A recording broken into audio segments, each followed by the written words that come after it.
문제는 수개월 내에 서울 집값이 반토막이 나지 않는 이상 서울 중산층이 오직 근로소득만으로 대출 없이 내 집을 사기는 상당히 불가능한 상황입니다. 중산층 내 집 마련할 때 대출을 끼고 사는 이 지극히 현실적인 상황, 다시 말해서 중산층 내 집 마련의 지극히 현실적인 이치를 금융당국이 좀 뒤늦게 깨달은 상황이고요. 정부 입장에서 보면은 올 상반기에 거래량이 정말 폭증했거든요. 많이 놀랐을 거예요. 그러다 보니까 이걸 공급으로 잡아보자 하고 대책을 내놓은 것인데요. 아무래도 공급의 효과는 시차가 있습니다. 바로 나오지 않거든요. 근데 아까 제가 말씀드렸죠.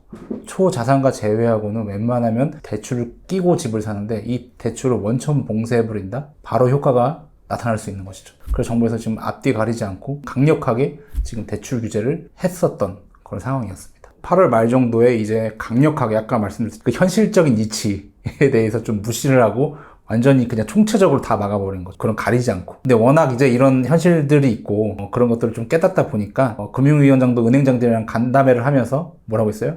자율규제라는 말로 그 미명하에 은행이 재량껏 관리를 해라. 실수요자는 보호해라. 좀 보호해줘라. 이런 스탠스로 바뀌어가는 그런 상황입니다. 근데 왜 갑자기 이렇게 밑도 끝도 없이 강하겠냐라는 것은 이제 상반기에 갑자기 증가한 부동산 상승세가 정부도 이제 겁먹은 것이죠. 좀 변화되고 있는 상황입니다. 실수요 보호해주면서 예외적인 상황들을 계속 만들어가고 있는 상황이거든요. 생애 최초나 무주택자 내 집 마련 정도는 대출을 해주는 쪽으로 지금 방향 그쪽으로 가고 있습니다. 거의 한 달도 안 돼서 갑자기 시행해버리면은 이 부동산이 1,000만 원, 2,000만 원짜리가 아니라 수십억짜리고 계약금에 일정이 있고 중도금에 있고 잔금에 일정이 있는데 이걸 계획을 한 2, 3개월 단위로 보통 세우는데 이걸 한 달이 안 돼서 이걸 확 바꿔버리면은 상당히 좀 혼란을 줄 수 있는 시그널인 거죠. 지금 무주택자만 풀리고 1주택자, 다주택자는 여전히 막혀있는 거예요? 사실 무주택자도 그 한도가 상당히 지금 타이트해진 상황이에요. 인터넷 뱅킹 금방금방 조회가 되니까 워낙 심각하다고 하니까 신용대출을 했는데 600만 원? 그것밖에 안 나오죠. 보통 한 4, 5천만 원 나오거든요. 이렇게 하면은. 근데 600만 원에 4% 이렇게 나와서 1,000만 원이 안 되는 대출이 나와서 많이 놀랐습니다. 용도님이 1주택자이신 걸로 알고 있는데 정말 중요한 거는 은행의 진짜 찐 태도예요. DSR을 넘어서 지금 규제를 하고 있거든요. 대출문을 그냥 아예 자물쇠를 갑자기 잠가 버렸다. 이렇게 밑도 끝도 없이. 그런 상황이 지금 틈통이 터주는 것 같지만 실제로는 크게 막고 있는 이래저래 모양새로 각 은행별로 이렇게 막으면 막을 수 있고 풀면 풀 수 있거든요. 은행별 사정에 따라서. 그런 부분들이 되게 전반적으로 타이트해 가져가는 상황이다. 주담대를 제가 알아보진 않았지만 일단 신용대출 자체가 꽉 막힌 거죠.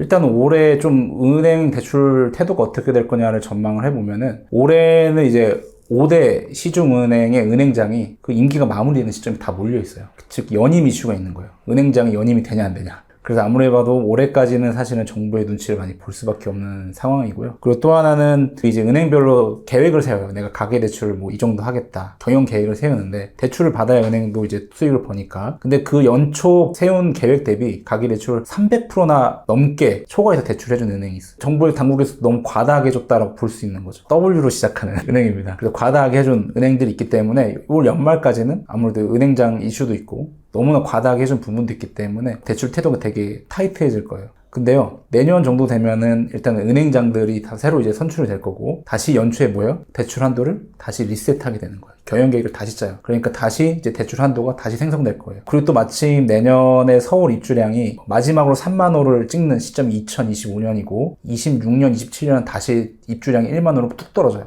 그러니까 내년이 은행의 대출 태도도 좀 너그러지고 서울 입주량도 마지막 3만 호를 찍으면서 조정장이 일부 올 수 있어요. 그래서 사실은 매수를 생각하시는 분들은 지금 사실 좀 어려운 상황이고 내년 초 정도에 이런 부분들을 눈여겨보시면 좋겠고 또 최근에 9월 FOMC가 열렸죠. 4년 반 만에 미국 파월 의장이 금리 인하를 단행을 했습니다. 빅컷이었어요. 그러니까 2단계를 내린 거죠. 25bp를 얘기하는데 50bp를 내린 거죠. 그래서 우리나라 금리는 역사적으로 보면은 미국 금리에 후행하는 경향이 있기 때문에 내년 초가 정도 되면 이런 시차를 반영을 해서 금리도 지금보다는 시장 금리, 은행 태도에 따라서 지금은 좀 경색돼 있지만 기본적으로 주담대 밑바탕에는 시장의 금리라는 주담대도 기준금리라는 게 있거든요. 그것 같이 반영이 되면서 좀 착해지지 않을까. 그래서 내년 초를 좀 생각을 해보시면 좋을 것 같습니다. 이렇게 대출이 어쨌든 막혀있는 상황이라면 단기적으로 부동산 집값이 하락하는 건 어쩔 수 없는 건가요, 그러면? 그렇죠. 왜냐면은 당연히 거래량이 줄 수밖에 없어요. 왜냐면 대부분 대출을 받아서 사기 때문에 그 원천 봉쇄하면은 거래량이 감소할 겁니다. 집값의 조정이 나타날 수 있죠. 이렇게 생각할 수 있어요. 그러면 은행이 대출을 쪼이면 거래량이 감소하고 집값이 엄청 빠질 거다. 엄청 빠질 거다라고 생각을 하면 매수 타이밍으로 볼 수 있어요.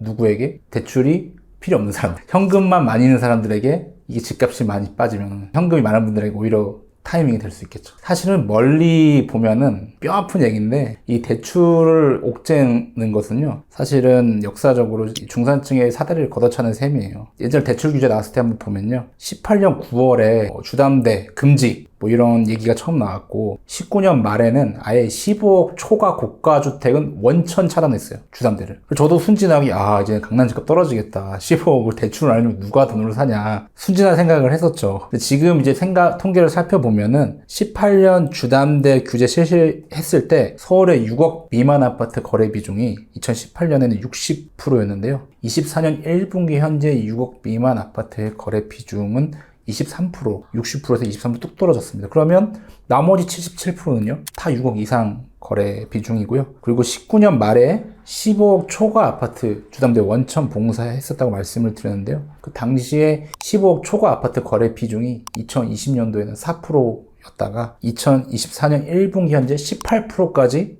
한 5배 뛴 겁니다. 그럼 생각을 해보세요. 고가주택 대출을 막았어요. 그러면은 그 10억이 넘는 고가 아파트는 중산층이 대출이 안 되니까 못 샀을 것이고, 자산가들이 계속 매입을 하면서 10억에서 20억, 30억으로 순식간에 이렇게 뛴 거예요. 그러면서 격차를 벌려놓은 거죠. 그래서 중산층 사다리만 끊어놓은 그런 경험이 되는 거고, 지금 역시 또 이러한 결과를 낳은 거고, 굳이 9월에 갑자기 이렇게 셧다운만 시키지 않았어도 8월에 여러분은 뭐 뉴스에서 보셨겠지만 주담대 증가폭이 통계 작성 이래 가장 최대로 뛴 게 올 8월이에요. 8조. 너무 무섭잖아요. 네, 이런 숫자를 보지 않았을 수도 있는데 너무 갑자기 이렇게 막아버리다 보니까 이런 부분들이 나타나게 되는 것이죠. 그래서 이거 두 가지 시사점이 있는데, 8월에 8조나 증가했다고 말씀드렸는데, 왜냐면 8월에 금리가 그나마 착했거든요. 3.6에서 3.7. 심지어는 이게 평균이었고 좀 싼데 저렴한 데는 3.3% 초반까지 나왔습니다. 요렇게 그게 이제 바뀐 건데, 이런 생각을 할 수 있어요. 머뭇거렸던 분들은 이번에 또 내가 놓쳤네, 다음에 대출 위기 완화되면 난 무조건 빨리 집을 사야겠다 라고 급하게 매수할 수 있는 상황이 또 연출될 수 있는 거고, 또 하나는 이번에 마지막이래, 빨리 사. 그래서 무지성 투자하신 분들 계실 거예요, 8월에. 그럼 그런 분들은 또 뭐예요? 시장 냉각기가 왔을 때 큰 타격을 또 입을 수가 있는 것이죠. 그래서 이렇게 정부가 이렇게 시장의 흐름과 좀 정반대에 되는 이런 것들을 내놓으면은 그럼 어떻게 되냐면, 시장 참여자들이 시야가 좁아져요. 마음이 급해져가지고 향후에 어떤 부작용이 암초만 재생산하는 결과를 계속 낳게 되는 그런 역사적인 교훈인데, 이것이 좀 반복되고 있는 상황입니다. 지금 특히 둔촌주공 관련해서 되게 말들이 많은데 어떤 지금 상황이에요?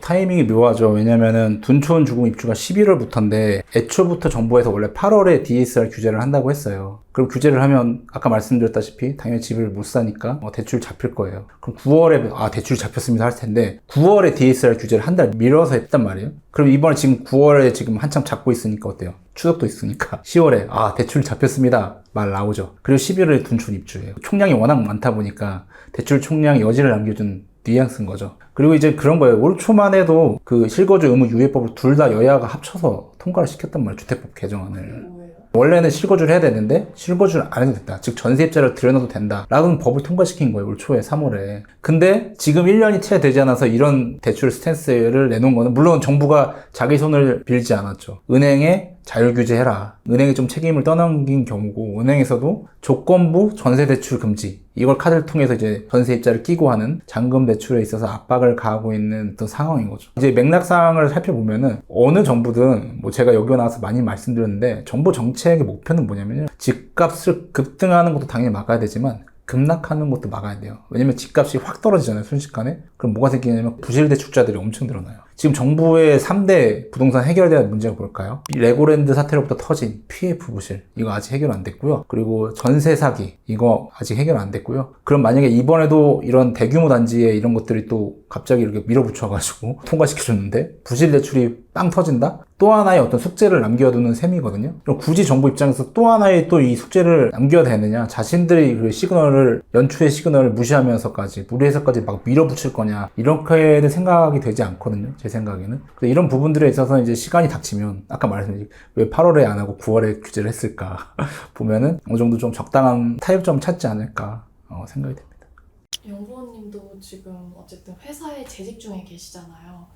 주변에 그런 동료들도 좀 비슷한 반응인가요? 연령별로 이제 보면요. 30대 같은 경우에는, 맞벌이 같은 경우에는 주로 정책금융을 많이 쓰시더라고요. 생애 최초나 신생아 대출 많이 생각을 좀 하시는 편이고, 똘똘한 한 채들 가지고 계신 분들은 은퇴를 대비해서 분산하세요. 그러니까 내가 살 집과 이 수익형 부동산, 그러니까 한 달에 뭐 좀 어느 정도 꾸준하게 내가 소득을 담보해줄 수 있는 그걸 이제 알아보시는. 근데 안타까운 게 이제 40, 50대가 약간 껴있어요. 40, 50대는 맞벌이 하면 소득이 꽤 높아요. 그리고 애들도 많이 컸어. 대출이 어떤 사각지대에 있는 거예요. 그래서 그때까지 무주택자인 경우 더욱더 이제 가점제도 딸려요. 괜히 좀 엄한 주택을 가지고 시골에 한 채 갖고 있는데 이제 뭐 유주택자로 돼 있고, 이런 부분들이 좀 40, 50대가 약간 소득에도 좀 밀리고 그런 부분들이 있어서 애매한 경우 케이스인 것 같아요.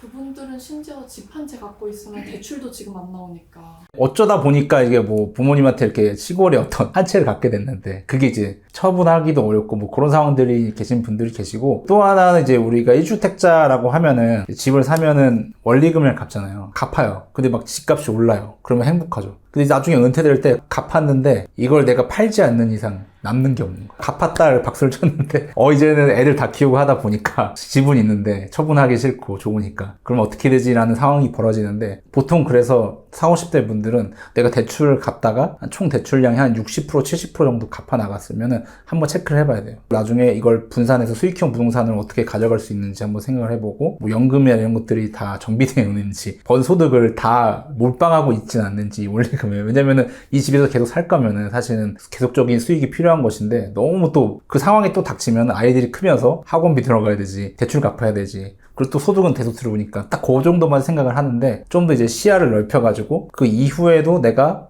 이 자산을 활용해서, 혹은 지금부터라도 뭐 부동산 외에 뭐 다른 투자를 하시든 연금을 하시든 그런 것들이 세팅이 돼 있는지를 한번 점검해 볼 필요는 있어. 많은 분들이 그치, 현금 많은 사람들이야 괜찮겠지. 근데 나 같은 실수요자는 이금융권, 막 사금융으로 가야 된다, 이거 얘기를 하고 있거든요. 시장 심리에 역행하는 대책들은 항상 풍선 효과. 문재인 정부 때 다 전국의 웬만한 지역들을 조정 대상 지역으로 다 하다 보니까 그때 블로그에 뭐가 떴냐면, 조정 대상이 아닌 지역들을 이렇게 슈퍼마켓 장바구니에 담듯이 몇 개를 찍어서 올려가지고 거기만 투자를 하는 풍선 효과가, 여기는 규제 안 한대. 제2금융권 카드는 규제 안 한대. 요게 지금 무서운 거예요. 나중에 시장이 바뀌었을 때 불건전하고 이런 지역들이 2금융권 이런 것들이 상당히 문제의 소지가 있거든요. 그래서 이런 부분들이 당연히 이제 부실이 나올 수 있는 부분이기 때문에, 지금 이렇게 대출을 끼고 집을 사시려는 분들은 어쩔 수 없어요. 지금은 사실은 정부의 스탠스가 바뀌기를 바라는, 보면서 해야 되지. 제가 여기서도 누차 말씀드렸다시피 뭐 파월 의장도 이번에 얘기했죠. 과거처럼 초저금리를 장기적으로 보더라도 과거처럼 2% 초의 그런 초저금리를 미국에서조차 예상하지 않고 있어요. 초저금리가 온다고 하면 다시 부동산 급등기가 20년처럼 올 수 있겠지만 미국도 그렇게 생각하지 않거든요. 당연히 그럼 우리나라도 과거에 그런 급등장은 없을 거라는 얘기거든요. 철저하게 제가 여기서 누차례 말씀드렸다시피 이제는 철저하게 시장 논리에 따라서, 입지와 수급과 그 희소 가치에 따라서 집값이 결정되는 어떤 그런 시즌이기 때문에, 지금 집값이 폭등하는데 이런 게 아니란 말이에요. 정부에서도 지금 어쩔 수 없이 누르고 있는 상황에서 급하게 제2금융권 막 무리해서 할 필요는 없다. 시장이 급등한다면야 모르겠는데 그렇지 않은 상황이기 때문에 풍선 효과의 희생양이 되지 않기를. 그리고 사실은 뭐 제가 이것도 역시 많이 말씀드렸다는데, 조금만 통계를 보면 이 가계대출이 감소한 적이 거의 없어요. 그러니까 증가폭을 감소시키는 게 정책 목표로 둬야지. 집값이 내가 반값으로 만들 수 있는 능력이 없으면 정권에서 10억짜리를 다음 달에 5억으로 싹 다 깔 수 있다, 이러면은 이제 대출 셧다운 시켜도 되죠. 뭐 반값이 되는. 근데 그게 아닌 이상은 사실은 목표를 대출 증가세를 줄이는 걸로 목표로 하는 게 바람직하죠. 집값 자체가 지금 너무 높아진 상황에서. 그러니까 대출 태도도 보수적이고 9월 거래량도 뭐 대출 셧다운으로 감소하게 될 거예요. 그래서 그리고 또 무지막지한 상승장도 어렵다. 그러면 어떻게 되냐면, 우리가 속도보다는 방향성에 집중을 할 필요가 있어요.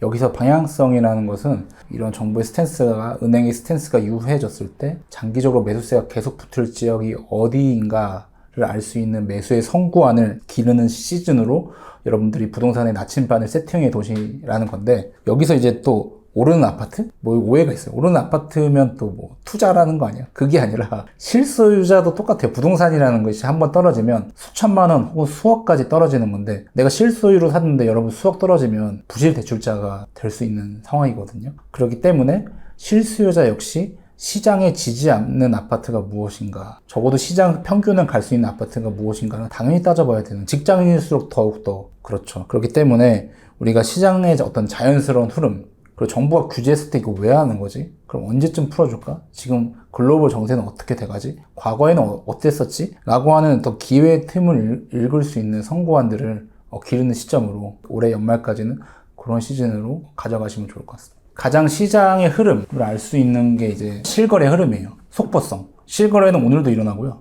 내일도 일어날 수 있거든요. 정부가 지금 뭐 막 쪼이고 있다고 했어요. 말들이 많아요. 가격 통계는 한 달 후에, 10월 후에나 나올 겁니다. 그걸 언제 기다립니까? 바로 시장의 흐름을 알 수 있는 그 실거래가의 흐름인데, 호갱론의 오늘이라는 데 가시면 서울의 흐름이에요. 지금 최근 일주일, 최근 15일 정도로 이렇게 9월부터 쪼였다고 했잖아요. 그렇죠? 어때요? 상승 거래가 많아요? 하락 거래가 많아요? 그러니까 시장 심리가 쉽지가 않은 거죠. 그리고 이거는 아마도 중산층보다는 자산가들이 매입했을 거다. 경기권에 보면은 최근 15일 같은 경우에 상승 거래가 한 2배 정도 되는 상황들이 있는 거죠. 뭐 영통구 같은데 보면은 분당보다는 하락 거래 좀 많죠. 비등비등하죠. 그리고 수원 8달구 이런 데를 보겠습니다. 아직 거래량이 많지 않죠. 아까 영통은 거래가 많았는데 8달구는 아직 지금 관망세가 짙어지고 있는 상황이에요. 드리고 싶은 말씀은 뭐냐면, 부동산 여러분들 살고 있는 지역이 다 달라요. 집값이 이젠 사면 안 됩니다. 이런 것보다 이 말이 다 무색하게 만드는 것이 실거래가 통계고, 여러분들이 살고 있는 지역들이 다 다르다. 아까 어떤 데는 엄청 거래가 많이 됐고, 또 어떤 데는 거래가 지금 또 안 되고 있고, 물론 이게 안 좋다는 것이 아니라 지역마다 뭐예요? 그 느낌이 다 다른 거예요. 가장 속보성 있게 알 수 있는 게 바로 이 실거래가 데이터이기 때문에, 여러분들이 오늘이라는 메뉴를 가셔가지고 지역별로 지금 어떻게 되고 있는지 지금 보시는 거예요. 상승 하락 거래가 다시 또 비등해지는 그런 느낌이에요. 서울 일부 지역들을 제외하고는. 제가 말씀드린 게 엄청 나눠야 되는 회기 분석이 아니잖아요. 그렇죠? 그래서 상승 하락 거래가 어떻게 되고 있는지 누가 알아야 돼요? 직접 아셔야죠. 가는 지역들이 다르기 때문에 제가 항상 말씀드리는 것은 각자의 시군구에 있는 데이터를 직접 보시라. 그게 최고다. 가장 속보성 있는 게 이런 흐름, 거래량 흐름을 볼 수 있겠죠. 그리고 아까 말씀드렸다시피 거시적으로는 기준 금리의 흐름, 글로벌 경기의 흐름, 그건 당연히 알아야 되는 것이고, 세부적인 거는 실거래가 흐름. 또 하나 추가로 하면 이제 미분양의 흐름이겠죠. 각 시군구별로 국토부 통계누리에 다 미분양이 나와 있기 때문에, 미분양이 지금 많은 수준이에요. 아주 많은 수준은 아니지만 적다고도 할 수 없는데, 미분양이 지금 많은데 좀 줄어드는 지역들이 있어요. 절대 보도 안 됩니다. 보통 뉴스에는 뭐예요? 미분양 폭증 지역. 여기 죽었다. 송도가 아주 대명사예요. 좀 흥미로웠는데, 송도가 아주 미분양이 엄청 뛰었을 때 여기 끝났다. 그 김광규 씨가 이제 송도 살잖아요. 김광규 씨가 요즘에 웃고 있다는 뉴스가 다시 나오는데, 송도의 미분양 연출이 엄청 쌓였다가 다 정리됐어요. 송도 자이 그랑노블이라고 송도 11공구에 대규모로 했었는데, 처음에 고가 논란이 있었지만 이제는 분양이 완판이 된, 수개월 내 시장이 바뀌면서. 이것도 다르잖아요. 그렇죠? 그러니까 이런 부분들에 있어서 아까 은행에서 규제를 한다고 하지만 각각 개별 영업점마다 다르다고 했죠. 그 말이랑 각각 분양 단지가 있어요. 단지별로 취급하는 은행이 다 다르고 그 영업점의 상황이 다른 거예요. 그리고 분양 같은 경우에는 여러분 생각을 해보세요. 분양을 보통 선분양 같은 경우에는 입주를 언제 하냐면 24년에 분양을 하면 24년에 입주를 하시는 게 아니라 26년이나 7년 혹은 8년에 입주를 해요. 그때 금리가 중요한, 그쵸? 그때 잔금을 치르잖아요. 그때 금리가 어떤 모양새냐, 그런 것도 생각을 해보는 거죠. 그리고 일부 단지들이 점점 완판 단지가 증가하고 있다. 입지가 좋은 애들은 입주할 때는 지금보다 금리가 착해질 거다라는 기대감이 있는 거죠. 근데 이런 거 보도가 안 됩니다. 미분양이 감소했다, 완판됐다, 이런 거는 재미가 없죠. 어딘가 좀 심각해야 되고, 어딘가 문제가 터져야 되고, 이런 것들이 클릭을 많이 하시기 때문에. 근데 그런 것들 뉴스를 다 해집고, 여러분 국토부의 미분양 통계 가시면 그런 감소세 혹은 증가세를 다 확인할 수 있으니까 두 가지만 확인하셔도 돼요. 실거래 아까 보여드렸죠? 그럼 미분양 통계 확인하시면 됩니다. 거시는 다 알죠. 대부분 뉴스 보시잖아요. 헤드라인이 다 거시죠. 미시는 아무도 몰라요. 또 여러분들 살고 있는데 실거래가 최근 상승거래 몇 건이에요? 모르시잖아요. 미시는 다 몰라요. 뉴스에 안 나오잖아요. 그리고 본인이 직접 찾아야 되는 수고로움이 필요하잖아요. 수고로움을 잘 하지 않아요. 그 하나의 클릭도 힘든 거죠. 근데 그 힘들어서 그걸 또 하시는 분들이 아주 최고인 거죠. 너무 쉬운데 아무도 안 해. 그럼 그 하는 사람이 또 경쟁력이 있는 거죠.